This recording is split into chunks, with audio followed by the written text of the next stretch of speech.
दोस्तों स्वागत है आपका। और आज हम बात करने जा रहे हैं कि ज्वार की कटाई या इवन मक्के की कटाई आपने कब करनी है और कैसे करनी है।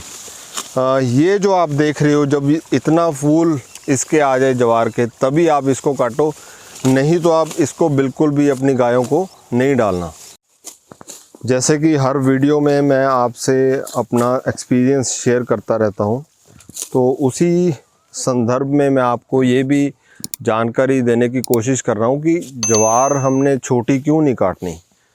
तो दोस्तों, मैं कोई साइंटिस्ट तो हूँ नहीं और ना ही मैं कोई डॉक्टर हूँ, परंतु जो अपना खुद का एक्सपीरियंस जो हमने देखा है, तो मैं आपको एक किस्सा सुनाता हूँ। 2009 में मैं जब हमने ये डेयरी फार्म शुरू करना था, तो करीब 21-22 डेयरी फार्म विज़िट किए मैंने। तो उसमें एक फार्म हमारे जो सामने आया, जो चीज़ हमने नज़र आई, वो ये थी कि पट्टी में थे हम, जो अमृतसर डिस्ट्रिक्ट में है।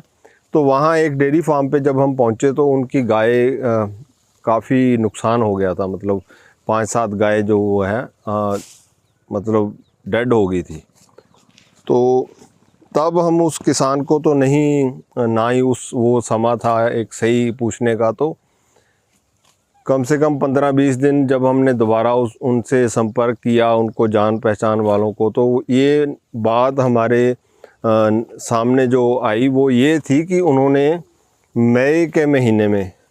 मई और जून के महीने में, जब ज्वार का साइज़ बहुत कम था, उन्होंने ये किया कि जितनी भी दूध वाली गायें थी उनको सभी को वो कच्ची ज्वार दे दी और ज्वार की मात्रा भी ज़्यादा दे दी, सूखा चारा कम दिया। और जितनी दूध ना देने वाली गाय या बछड़ी थी या जो हीफर्स थी, उनको सूखा चारा वगैरह दे दिया, ताकि हरा चारा दूध वाली गायों को देने का मकसद था कि दूध ज़्यादा देंगी। परंतु हुआ क्या, उल्टा, उससे उनका वो गायों का नुकसान हो गया। तो एक छोटी सी मतलब अनजान पुने में कितना बड़ा नुकसान हो गया किसान को। तो ये आप ख़ास ख्याल करना। मैं आपको इसकी जड़ भी दिखाता हूँ।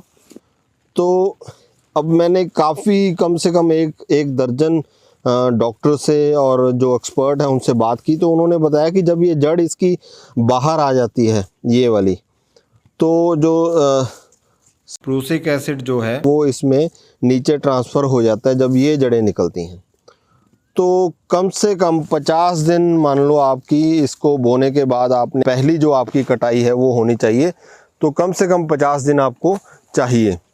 और उसमें भी जब आप पहली बार काटोगे, तो उसमें 1-2 बातें जो ख़ास ख्याल करने वाली वो ये है कि जब आपने, मान लो हमने सुबह अगर हम ये काट रहे हैं, तो शाम को आप चारा मिक्स करके दो। तो बिफोर 50 डेज़ आप कभी भी ज्वार हो, मक्का हो, ये दोनों कभी भी आपने गाय को नहीं देने। तो इसमें कम से कम 7-8 घंटे, यानी अगर आपने शाम को काटी है तो आप सुबह उसको कुतर के और फिर उसको दो आप गाय को। ये वो साइज़ है जिसके बारे में आपको मैं जिक्र कर रहा हूँ कि 45 या 50 डेज़ से पहले वाली।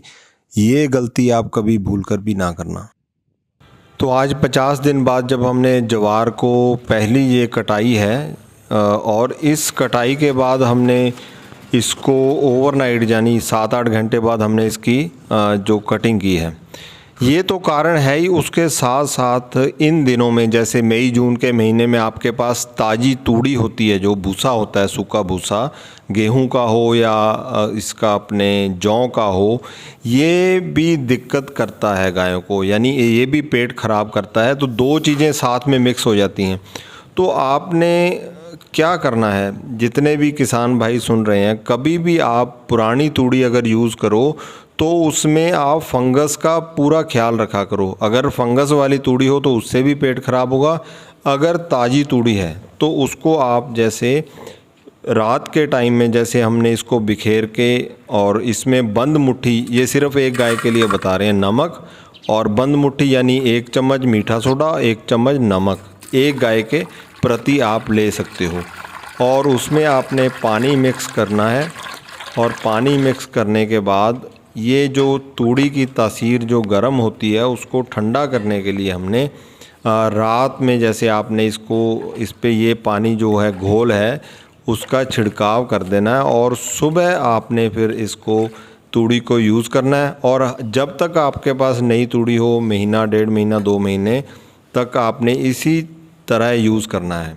और ज्वार को भी आपने, या मक्का हो, उसको 7-8 घंटे काटने के बाद रखना है ताकि उसका जो ये पेट वगैरह पॉइजनिंग ना कर दे गायों को, ये चीज़ का ख्याल रखें। और अगर हमारे किसान भाई ऐसी जो छोटी छोटी बातें हैं, इन सभी चीज़ों का अगर आप ख्याल करोगे तो आपको कभी भी ऐसी परेशानी नहीं होगी। ना आपकी गायों को डायरिया होगा, ना कब्ज होगा, जो कि इन दिनों भरपूर है। और ख़ास तौर पे जैसे छोटे बच्चे हैं, उनका भी अगर आप तूड़ी का ऐसे ख्याल रखोगे तो कोई भी दिक्कत आपको नहीं आने वाली।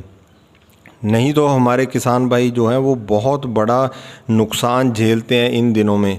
तो ये कुछ हमारा जो एक्सपीरियंस था, मैंने समझा कि आपके साथ ज़रूर शेयर करूं। एक छोटी सी रिक्वेस्ट है, जितनी भी ज्वार जो बनाती हैं सीड, जितनी भी कंपनीज़ हैं, वो सभी के लिए एक छोटी सी रिक्वेस्ट ये है कि आप जितने भी पैकेट हैं आपके यहाँ से निकलते हैं, उन पे मेंशन कर दो कि 45 डेज़ या 50 डेज़ से पहले आप कभी भी इसको काट के गायों के लिए यूज़ ना करें।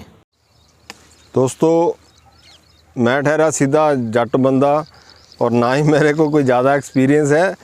ये देखो, ये दुम्बी आपको दिखा रहा हूँ, ये इतनी कम से कम अगर निकले ज्वार की तो ये आप ज़रूर तब यूज़ करें। तो आज का वीडियो आपको कैसा लगा हमें ज़रूर बताना। मिलते हैं एक और वीडियो के साथ, तब तक के लिए आपका हमारा रब रखा।